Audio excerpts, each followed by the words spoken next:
মৃত ব্যক্তির সম্পত্তিতে মৃত ব্যক্তির মেয়ে 4 ভাবে অংশ পেয়ে থাকে। 1961 সালের মুসলিম পারিবারিক আইনের বিধান অনুযায়ী কোনো ব্যক্তি যদি মৃত্যুবরণ করে, তার রেখে যাওয়া উত্তরাধিকারীগণকে 3 শ্রেণীতে ভাগ করা হয়: অংশীদারগণ, অবশিষ্ট ভোগীগণ, দূরবর্তী আত্মীয়গণ। প্রথমে অংশীদারদের অংশ দেওয়া হয়, অংশীদারদের অংশ দেওয়ার পর তারপর অবশিষ্ট ভোগীদের দেওয়া হয়, তারপর দূরবর্তী আত্মীয়গণকে দেওয়া হয়। যদি কোনো ব্যক্তি মৃত্যুবরণ করার সময় একটি মাত্র মেয়ে রেখে মারা যায়, তাহলে ওই ব্যক্তি যে সম্পত্তি রেখে যাবে তার অর্ধেক সম্পত্তি তার মেয়ে অংশীদার হিসেবে পাবে।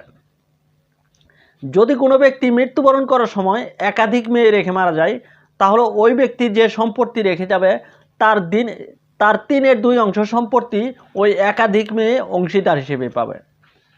যদি কোনো ব্যক্তি মৃত্যুবরণ করার সময় ছেলে মেয়ে উভয় রেখে মারা যায়, তাহলে প্রথমে অংশীদারদের অংশ দেওয়া হবে। অংশীদারদের অংশ দেওয়ার পর যে জমি থাকবে সেই জমি ছেলে ও মেয়ে 2:1 হারে পাবে।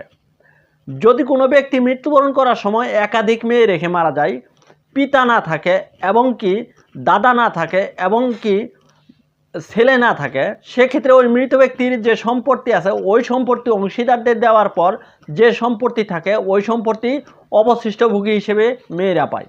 অর্থাৎ করে মৃত্যুবরণ করার সময় মাতা, স্ত্রী 2 মেয়ে রেখে মারা গেছে। তিনি যখন মারা গেছে তখন তার বাবা জীবিত ছিল না, তার সহোদর ভাই ও বোন নেই এবং কি তার দাদাও জীবিত ছিল না। তার সেক্ষেত্রে অংশীদার হিসেবে স্ত্রী ও মাকে দেওয়ার পর স্ত্রী পাবে 8/1 অংশ এবং মা পাবে 6/1 অংশ।